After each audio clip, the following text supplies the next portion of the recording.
Abram suas Bíblias, portanto, no livro de Tiago, capítulo 1, e vamos à leitura dos versos 1 e 2. Tiago, servo de Deus e do Senhor Jesus Cristo, às 12 tribos que andam dispersas, saúde.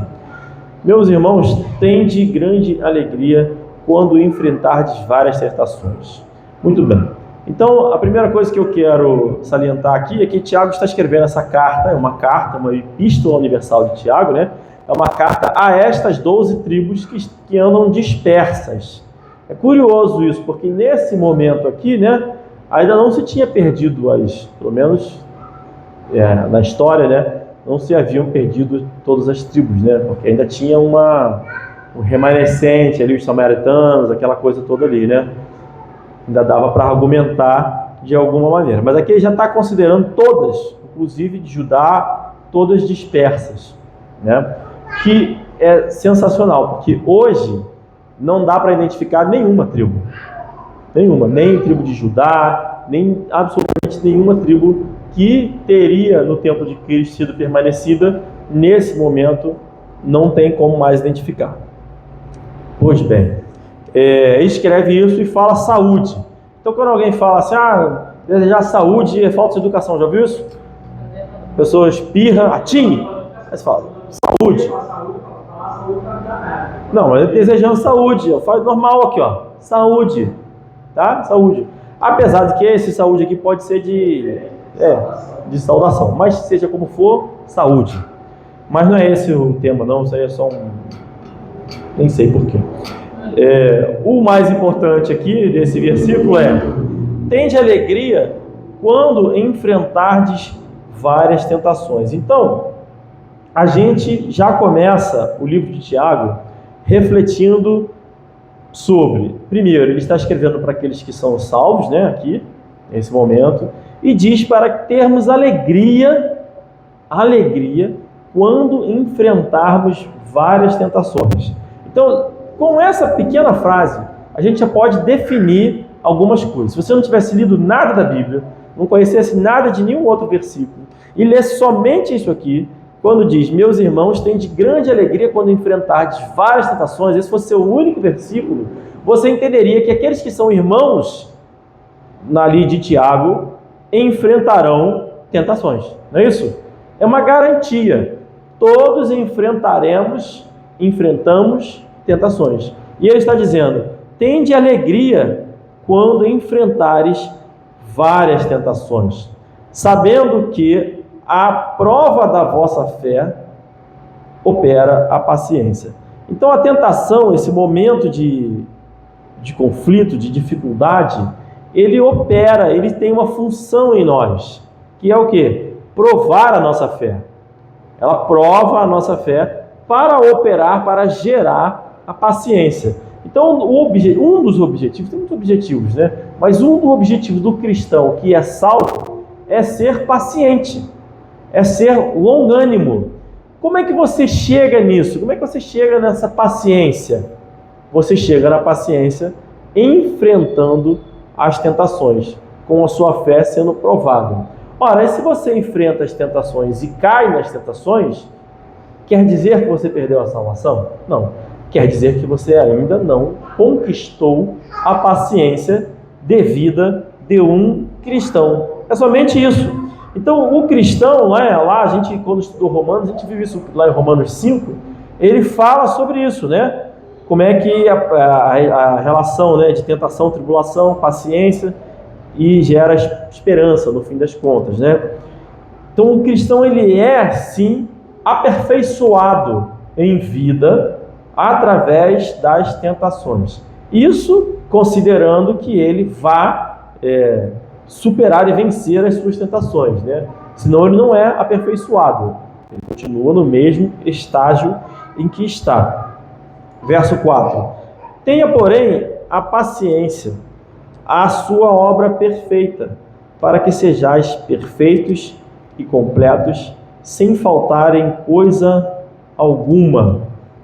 Então, primeiro eu disse, olha, um dos objetivos que nós temos enquanto cristãos é sermos pacientes, é adquirirmos a paciência, conquistarmos a paciência. Então, a paciência é algo que você conquista.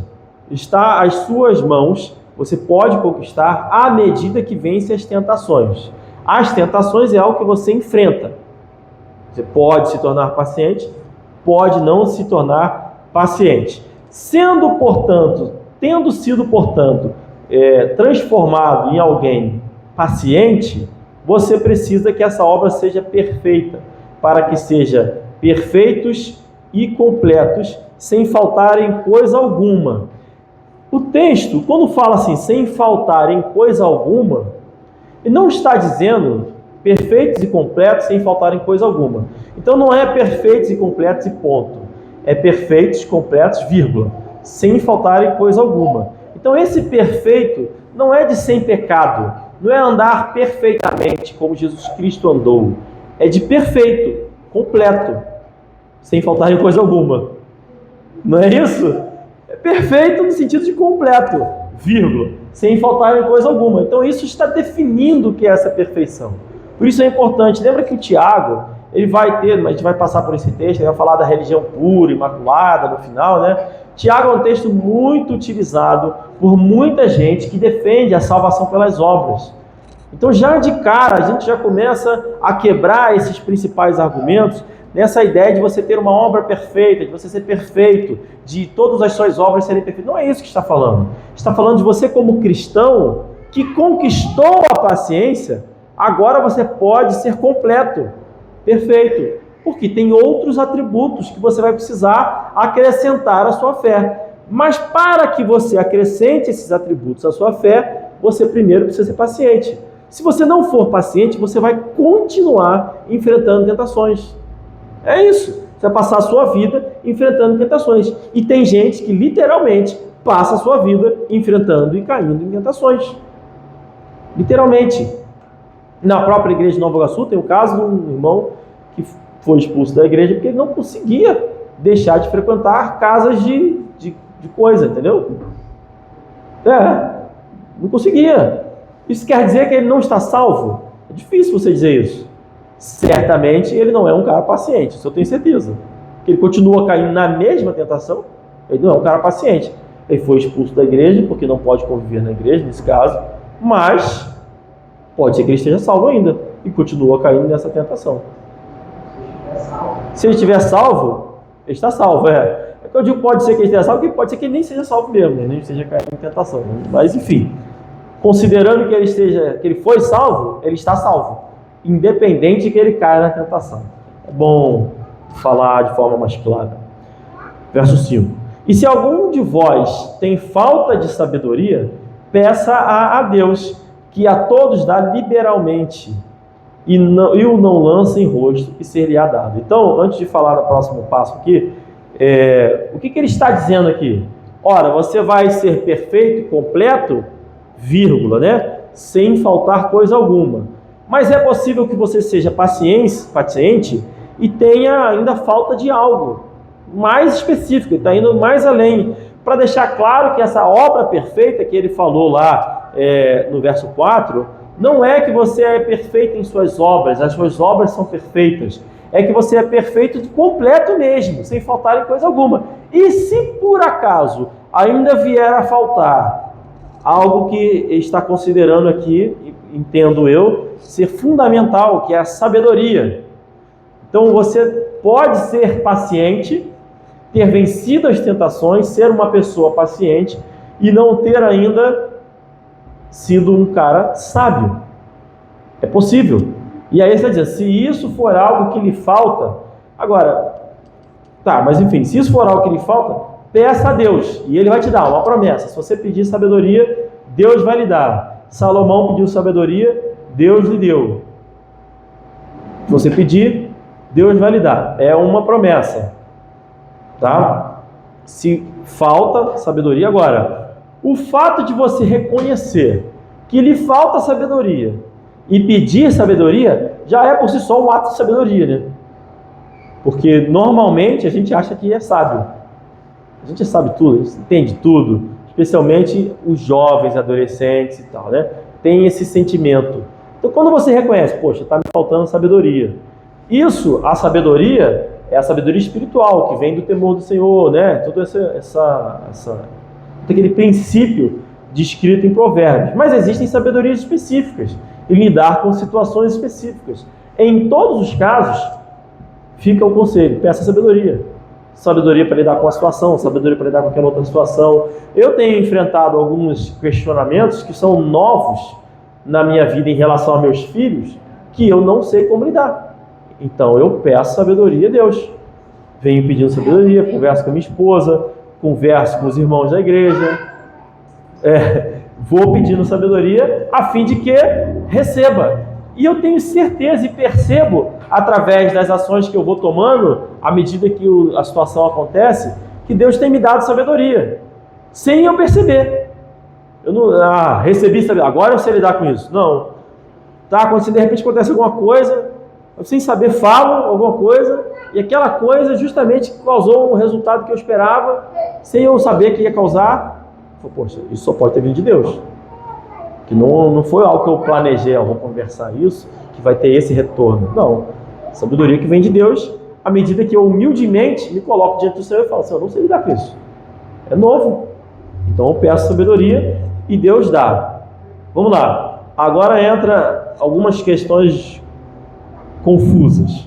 Peça, porém, com fé, em nada duvidando, porque o que duvida é semelhante à onda do mar, que é levada pelo vento e lançada de uma parte para outra. Não pense tal homem que receberá do Senhor alguma coisa. Aqui o texto é claro, né? Sobre o homem ser inconstante aqui, esse que duvida. O que acontece? Como é que é utilizado esse texto? Que se você pedir alguma coisa e você não recebeu, é porque você duvidou. Então, por exemplo, muitos pastores fazem isso. Olha, vou fazer uma oração de cura, tá? Vou fazer uma oração de cura. E você vai ser curado, tá? Você vai ser curado. Aí chega lá e o pessoal fala: não fui curado. É porque você não creu.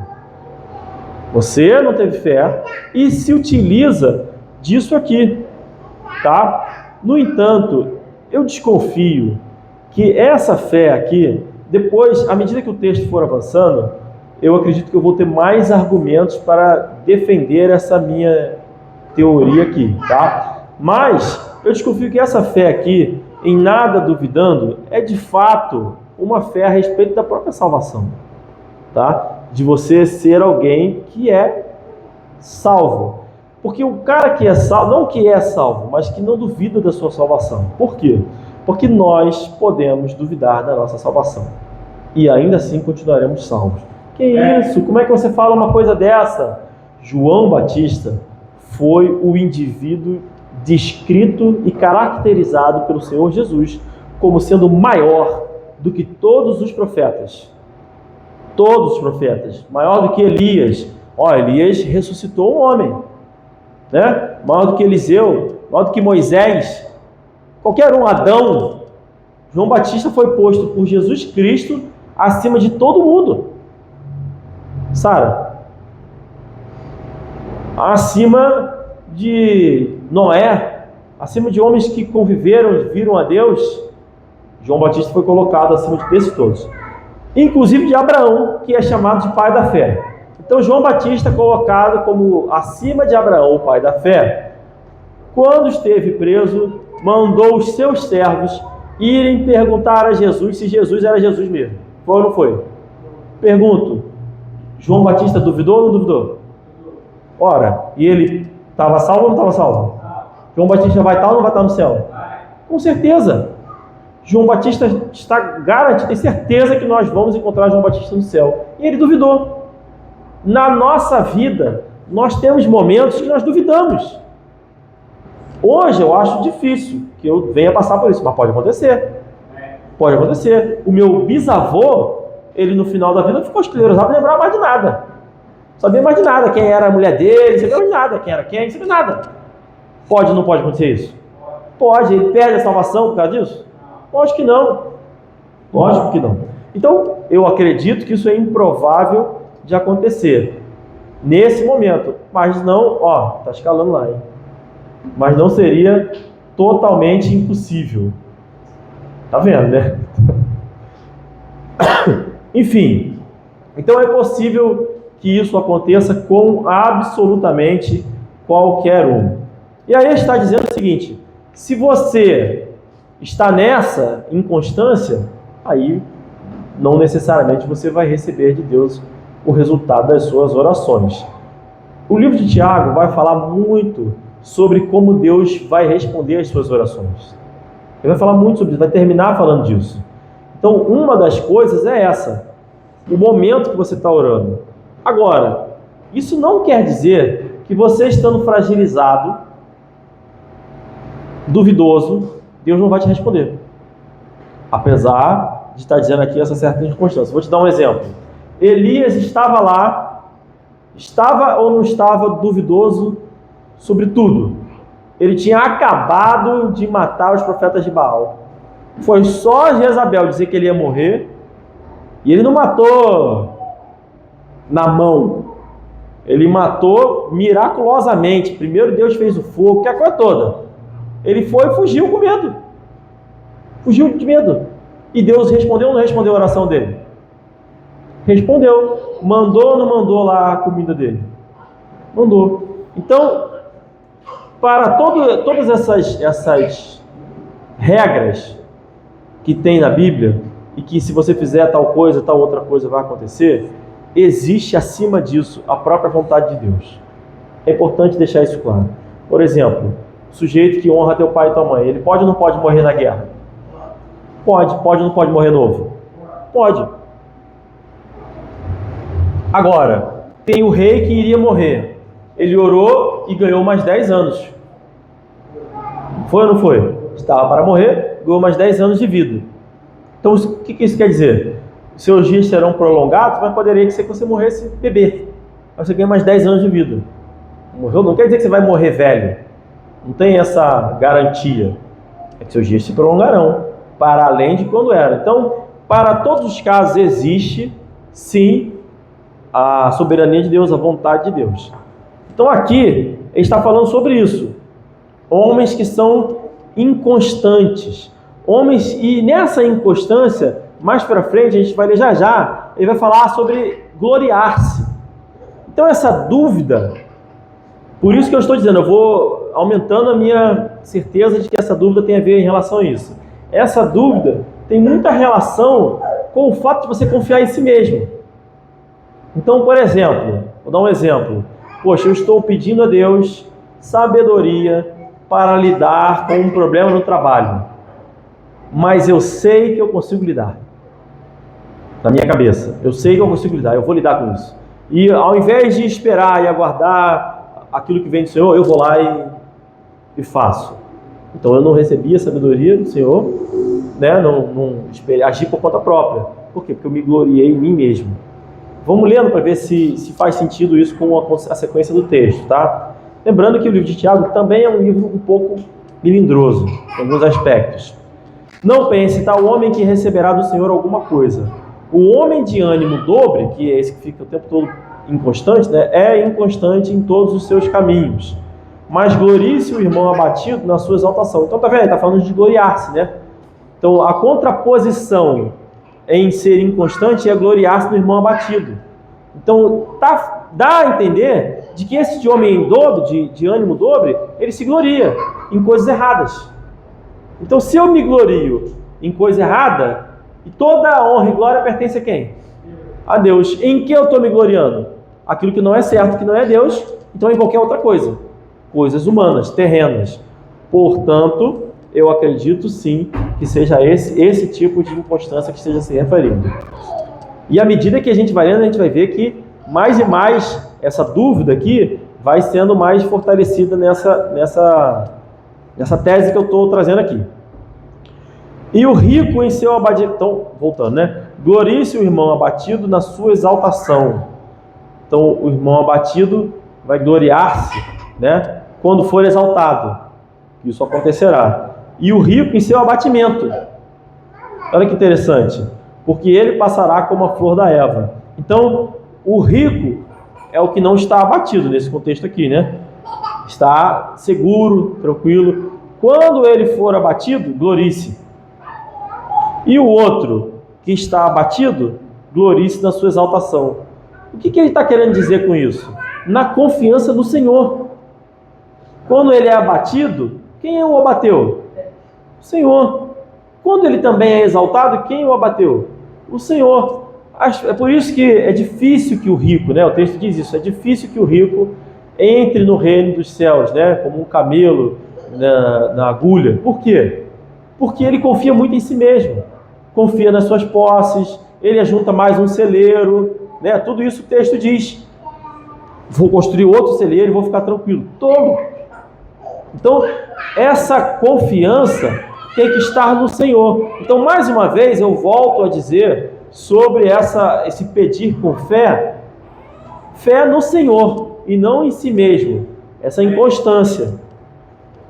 Então, por exemplo, eu estou tudo bem, de repente eu caio, glorie-se nisso, vem do Senhor. Estou muito mal, de repente eu venci. Você é muito bom, você se dedicou e vai lançar um programa na internet de como sair da pobreza para a riqueza. Não, glorie-se no Senhor. Tudo vem do Senhor. Porque sai o sol com ardor, e a erva seca, e a sua flor cai, e a formosa aparência do seu aspecto perece. Assim se murchará também o rico em seus caminhos. Em seus caminhos. Então o que ele está dizendo? Sai o sol com ardor. Qual o controle a gente tem sobre o sol? Zero. E a erva? O que ela tem com o sol? Ela depende do sol. Mas se ele sair com ardor, seca. Então a erva que tem a dependência plena, a flor que tem a dependência da luz, do sol e tudo mais, se o sol sair com ardor, derruba aquilo ali. É mais ou menos assim. Nós também dependemos e devemos depender do Senhor. Mas se o Senhor quiser nos derrubar, a gente não tem nada para fazer. Glorie-se nisso. Tá? Glorie-se nisso. Ele começou tudo isso para explicar o que ele começou, né? Falando, tem de grande alegria quando enfrentares várias tentações. Então está dizendo, tudo isso, as tentações, quando você cair, tem a mão do Senhor nisso. E você deve se gloriar nisso. É porque a gente pensa, por causa dessas teologias de hoje, que o cristão tem que viver em harmonia total, tudo certo, funcionando, a casa organizada, os filhos obedientes, sem problema. Senão não pode, como é que pode? Não, irmão. Glorie-se quando vier esse problema, porque vão vir. E você não tem gerência sobre isso. Não tem. Acontece coisas na saúde, surpresas de repente. Você está bem tranquilo, toca o telefone, algum problema. Glorie-se. Coisas que acontecem. Verso 12. Bem-aventurado não é feliz, tá? Bem-aventurado não é feliz. Bem-aventurado é abençoado o homem que suporta a tentação. Porque, tá vendo? Ele começou falando, né? Verso 2, tem de grande alegria quando enfrentares várias tentações. Aí falou tudo, né? Sobre, peça com fé, não sei o que, não fica inconstante, aquela coisa toda, né? E entendendo que Deus é soberano, vem o sol, queima a planta, tudo para explicar o quê? Bem-aventurado o homem, e volta de novo para o início. Então são exemplos que ele usou. Não dá para pegar um texto aqui e isolar do contexto que ele está trazendo. Bem-aventurado o homem que suporta a tentação, porque quando for provado, receberá a coroa da vida, a qual o Senhor tem prometido aos que o amam. Irmãos, eu já falei isso e vou repetir. Não quer dizer que o que é provado e fica firme vai ser salvo pela sua firmeza. A coroa da vida, existem algumas coroas, já falei sobre isso aqui, né? Sobre coroas. Falei ou não falei? Existem algumas coroas na Bíblia. A coroa da vida é uma coroa entregue aos mártires. Está descrito, não vou, já expliquei isso, quem assiste as pregações sabe. Uma coroa descrita, entregue aos mártires. Então ele está falando aqui disso, que for provado, porque vai acontecer. Esse vai ter uma coroa especial, a coroa da vida. Tem outras coroas que são diferentes, tá? Vamos continuar. Ninguém sendo tentado diga, de Deus sou tentado, porque Deus não pode ser tentado pelo mal, e a ninguém tenta. Opa, peraí. Acabou de falar o tempo todo sobre gloriar-se no Senhor, sobre as coisas que acontecem, quando você cai na tentação, né? Quando enfrenta a tentação, quando vence a tentação, quando vence a tentação, quando é abatido, quando é exaltado, tudo porque o Senhor é que controla as coisas. De repente ele fala, não, Deus não tenta ninguém. Deus não tenta ninguém. Ninguém sendo tentado, diga, de Deus sou tentado, porque Deus não pode ser tentado pelo mal, e a ninguém tenta. Então Deus não vai lançar o mal para tentar você. Como é que funciona isso? Para isso tem o livro de Jó. Se não tivesse o livro de Jó, a gente não entender isso. Não ia. Por quê? Porque com o livro de Jó, a gente vê claramente. Satanás foi lá, falou com Deus, e Deus permitiu. Quem foi que tentou Jó? Quem foi que provou Jó? Quem foi que trouxe maldade, a perversidade na vida de Jó? O diabo. Deus permitiu, porque ele não pode fazer nada sem permitir. Agora, como o diabo tenta cada um? Como o diabo tenta a cada um? Está aí no verso 14. Mas cada um é tentado quando atraído e engodado pela sua própria concupiscência. Então nós somos atraídos pelo diabo, somos engodados, enganados pelo diabo, pela nossa própria concupiscência, tá? Por isso, como eu disse, a minha tese sobre essa fé fica ainda cada vez mais se fortalecendo. Por quê? Porque é a confiança no Senhor pela confiança em nós mesmos. Entregar, pedir sabedoria e esperar para agir, por exemplo. Mas nós somos enganados pela nossa própria concupiscência, nossa própria carne. Aí depois de ser enganado, engodado pela concupiscência, o que acontece? Depois, havendo a concupiscência concebido, então você primeiro se entrega a ela na sua cabeça, depois dá à luz o pecado, você peca. E o pecado, sendo consumado, gera morte. Porque o salário do pecado é a morte, mas o dom gratuito de Deus é a vida eterna por Cristo Jesus nosso Senhor. Não erreis, meus amados irmãos. Toda boa dádiva e todo dom perfeito vem do alto, descendo do Pai das luzes, em quem não há mudança nem sombra de variação. Só uma observação aqui. Eu falei que não entenderíamos, talvez eu não entendesse. Porque se Deus não tivesse o livro de Jó, é porque ele entenderia que seríamos capazes de entender esse livro de Jó, né? Mas enfim. Lê? Já abriu? Segunda Crônica 18. Segunda Crônica 18. A partir do 19.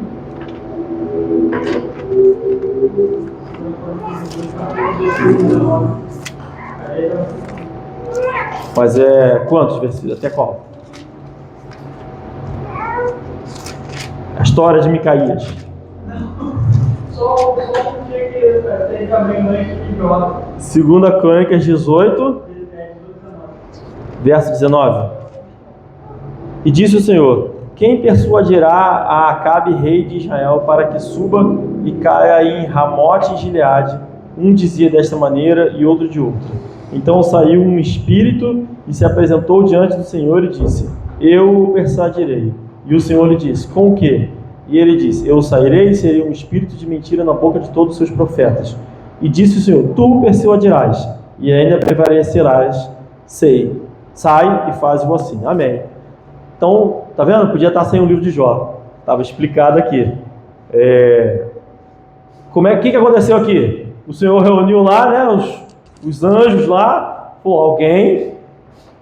Quem é que vai persuadi-lo? Aí alguém falou: eu vou. Se prontificou, né? O soldado lá falou: eu vou. Então aí, como é que você vai fazer? Vou fazer assim, assado. Então pode ir. Tranquilo, né? Mas mais bem explicado que isso não tinha como. Agora, como é que ele faz para enganar ele? Usando a própria concupiscência de cada um. Cada um com a sua própria concupiscência. Engodado, atraído pela sua própria concupiscência. Literalmente, ele falou que o rei precisava ouvir. E aí ele literalmente gostou. E caiu. Enfim, é a história que está ali. Aí você dá a luz, né, na sua cabeça e vai dar a luz ao pecado. Beleza. Toda boa dádiva vem do alto e todo dom perfeito vem do alto, descendo do Pai das luzes, em quem não há mudança nem sombra de variação, segundo a sua vontade. Ele nos gerou pela palavra da verdade, para que fôssemos como primícias das suas criaturas. Então, um estabelecimento de condição humana pelo qual nós fomos gerados, para sermos as primícias, primeiras das suas criaturas. Somos aquilo que Deus mais amou, tá? Literalmente. Portanto, meus amados irmãos, todo homem seja pronto para ouvir, tardio para falar, tardio para se irar, porque a ira do homem não opera a justiça de Deus. Então, está falando justamente sobre isso. Isso é uma coisa que nós lutamos contra nos dias de hoje. A gente tem a tendência de falar. Eu tenho pessoas que eu converso diariamente e que eu não falo nada. Não nada. Mas falam e vai falando, emenda numa outra coisa. E se eu disser, por exemplo, assim, caramba, rapaz, estou com dificuldade de dormir. Estou com dificuldade de dormir mal essa noite. Aí ele retruca, eu também, olha, eu durmo, não sei o que, tem tanto tempo que eu durmo mal, não sei o que lá, olha, eu durmo mal, eu tomo não sei o que lá, eu faço não sei o que, e começa a falar sem parar. O que é isso? É aquele que não é pronto para ouvir. Não é pronto para ouvir. Mas nós estejamos sempre prontos para ouvir, e sejamos tardios para falar, e mais ainda para se irar. Por quê? Porque se você está pronto para ouvir, é provável e possível que você vá ouvir coisas que vão te fazer o quê? Te irar. Então, se acalma. É melhor você ouvir. Muito bem. Tudo isso aqui, irmãos, o livro de Tiago é um conjunto de regras para o nosso dia a dia aqui. Então, ele usa essas ilustrações, mas está falando da mesma coisa, sobre tentações. Então, nesse contexto de tentação, como é que você aplica isso? Seja tardio para falar, pronto para ouvir, tardio para falar. Porque isso faz parte das tentações. Vamos supor que eu vá conversar com a minha esposa e ela fale algo que me irrita. O que eu tenho que fazer? Ouvir tudo e me irar depois um pouquinho.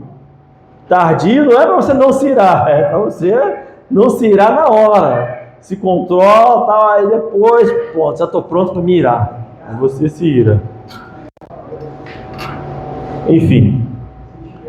Por isso, rejeitando toda a imundície e superfluidade de malícia, que palavra bonita, né? Superfluidade de malícia, recebei com mansidão a palavra em voz enxertada, a qual pode salvar as vossas almas. Então, está falando para nós rejeitarmos. O que é superfluidade? O que é superfluidade? O que parece isso? Não, fluidade tem a ver com fluidez, né? Superfluidade, ou seja, coisas que estão flutuando de maneira muito feroz, vamos dizer assim. Coisas de pouco valor, coisas fúteis, coisas que são supérfluas e de malícia. Então rejeita tudo isso, toda a imundícia e superfluidade. Como que você faz isso? Recebendo com mansidão a palavra em voz enxertada. Então quando nós lemos a palavra de Deus aqui na igreja, em casa, nós precisamos ter o quê? A mansidão e a humildade de receber essa palavra. E aí volta no mesmo tema que ele está trazendo aqui. Se eu tenho a mansidão de receber a palavra de Deus em nós, eu vou suportar a tentação melhor. Porque é isso que ele está trazendo aqui. A principal, ele abriu a carta dele falando, olha, cuidado com a tentação, tende alegria quando for enfrentar as várias tentações. E como é que você faz isso? Uma das coisas, já deu alguns exemplos, né? Mas aqui nesse momento ele está falando, olha, receba com mansidão a palavra de Deus. Por quê?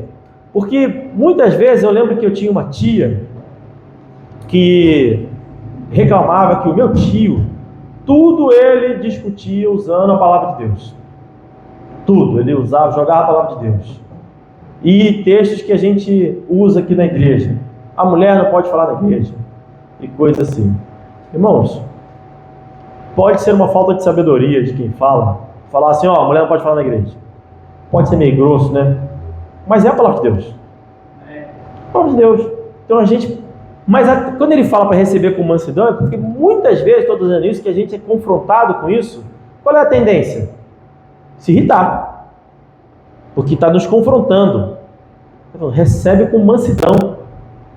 Quando você... O que é receber com mansidão? Você vai receber sendo pronto para ouvir, tardio para falar, tardio para se irar. Isso tem em tudo. Em todos os aspectos. Várias e várias vezes eu tratei com dureza e muita dureza os irmãos aqui da igreja. Irmãos, Renato sabe disso. Várias e várias vezes. Eu fiz um curso de noivo aqui e no primeiro dia eu falei, meu objetivo é que vocês desistam. Porque se eu atingir meu objetivo, é que vocês não queriam se casar mesmo. Mas não desistiram. Beleza. Mas eu tentei. Por quê? Porque tem que... A Bíblia diz para você lavar com a palavra de Deus. Tem que esfregar a palavra de Deus ali. E isso é ruim. É duro, é chato. Mas você tem que ouvir com mansidão. E se você ouve com mansidão, aí aqui, e sede cumpridores da palavra. Então, mulher não pode falar na igreja. Fica com raiva? Cumpre. Não é isso? O homem de Deus não deve ser dado ao vinho. Poxa, mas eu bebo meu vinho com a minha esposa. Não é. Não é para ser dado ao vinho. Não é. Doa quem doer. Fica chateado? Engole sua chateação, recebe a palavra de Deus com mansidão e cumpra a palavra de Deus. É isso. É para tudo. Hoje aqui, né, teve um exemplo aqui do rapaz pedindo, né? Eu fiz a brincadeira ali, né? Comentei. Se pedisse cachaça, eu dava. Porque a Bíblia diz, dai bebida forte, né, ao amargurado de espírito. Está lá em Provérbios 31. Aí o Samuel falou, está escrito na Bíblia. É isso. Eu não concordo, não gosto, me sinto desconfortável. Mas está escrito na Bíblia, eu vou fazer. Esse é o princípio da nossa vida. Irmão, a gente não vai conseguir cumprir tudo. Mas é para buscar isso. Porque se alguém é ouvinte da palavra e não cumpridor, é semelhante ao homem que contempla o espelho, o seu rosto natural. Porque se contempla a si mesmo e vai-se e logo se esquece de como era. Mais uma vez, ele está usando esses exemplos para ilustrar, né, o homem, seus caminhos, né, a confiança no Senhor e essa relação, né, entre confiar no Senhor e confiar em si mesmo. Aquele, porém, que atenta bem para a lei perfeita da liberdade e nisso persevera, não sendo ouvinte, esquecer disso, mas fazedor da obra, esse tal será bem-aventurado no seu feito. Ele não será salvo. Ele será abençoado no seu feito. E aqui é uma ordem clara para alguém ser fazedor da obra, cumpridor da lei, seguir a palavra de Deus, cumprir a palavra de Deus. Você não vai ser salvo por isso. Você vai ser abençoado no seu leito, no seu feito, perdão. Porque ele já está falando para os irmãos. Ele já está falando para a gente que já está salvo. Se alguém entre vós cuida ser religioso e não refreia a sua língua, este antes engana o seu coração, a religião desse é vã. E aí vem a questão, né? É vã porque não refreia a sua língua, né? Engana o seu coração. O que ele está dizendo? Na religião, ele não está seguindo a religião. Ele não está seguindo.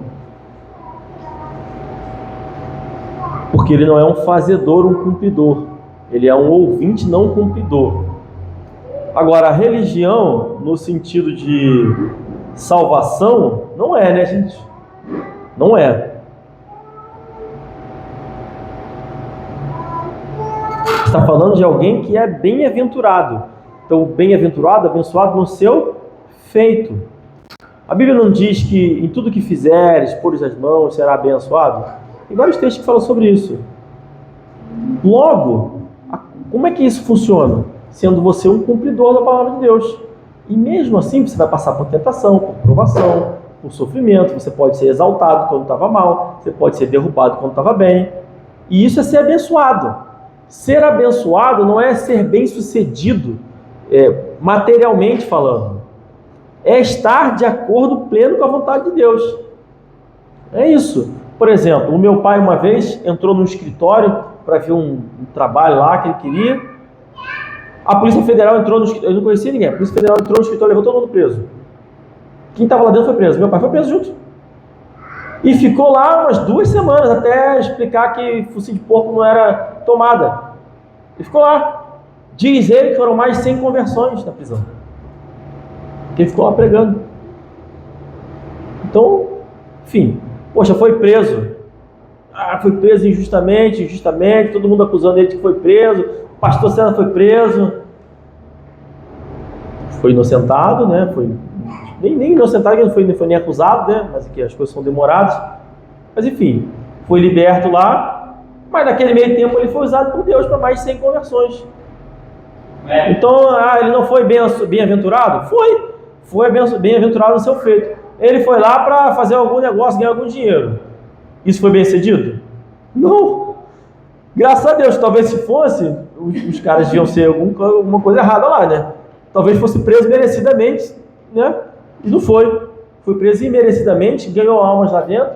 Ou seja, edificou o nome do Senhor, fez a obra de Deus, foi totalmente bem-aventurado no seu feito. Abençoado de forma diante de Deus, não diante dos homens. É isso. Agora, se você não cumpre, não é um cumpridor da palavra, a sua religião é vã. Por que é vã? Porque você não vai fazer a obra de Deus. Você não vai fazer, você não vai ganhar alma, você não vai fazer nada. Você não vai cuidar das pessoas da sua igreja. Irmãos, a nossa religião, ele vai definir agora, eu vou ler aqui. A religião pura e imaculada para com Deus e Pai é esta: visitar os órfãos e viúvas nas suas tribulações e guardar-se incontaminado do mundo. O que seria uma religião perfeita? Guardar-se incontaminado do mundo e visitar aqueles que estão em necessidade, passando por dificuldade e tal, dentro da igreja. Não é sair por aí fazendo tudo isso, né? Senão você não vai parar nunca, né? Então essa é a religião pura e imaculada para com Deus, que é o quê? Visitar os órfãos e viúvas nas suas tribulações e guardar-se incontaminado com o mundo. Se você faz isso, você vai ser bem-aventurado nos seus feitos. E, portanto, a sua religião não é vã. Por quê? Que você age em conformidade com a vontade de Deus. Você ganha almas, você prega a palavra, você exorta, você instrui. Todos os atributos que a Bíblia ordena, você cumpre. Você ensina seus filhos, você auxilia os necessitados da igreja, as viúvas, os órfãos, enfim. Você faz a obra de Deus. Essa religião é pura e imaculada. É isso. Agora, se você não... Tudo isso aqui, você não pode pegar e dizer, não, nossa religião agora é visitar os órfãos e os viúvos. É isso, porque é isso que está dizendo. E excluir do texto, né, o que ele acabou de falar, que é o quê? Seja cumpridor da palavra. Então você tem que ser cumpridor de toda a palavra. Aí sim, as obras que a gente faz como religião têm valor para com Deus. E aí está falando de obras mesmo, coisas que a gente faz. Mas dentre essas obras não é só visitar os órfãos e as viúvas. É guardar-se, porque essa parte do texto ninguém fala, mas é guardar-se incontaminado do mundo. Irmão, isso é praticamente impossível. Todo respeito, não quero ser... Mas é muito difícil, ou não é difícil? Difícil. Incontaminado é ter zero contaminação do mundo. Zero. A gente vive no mundo. Só Jesus, irmãos, para estar inserido no mundo, para andar com as prostitutas, para andar com os fariseus, para andar com todo tipo de pecador, para andar com as pessoas que têm doenças de pele, e não se contaminar. Somente Jesus, tá? Mas a gente tem que se esforçar. Amém? Essa é a mensagem de hoje do livro de Tiago. Tá falando amém toda hora agora.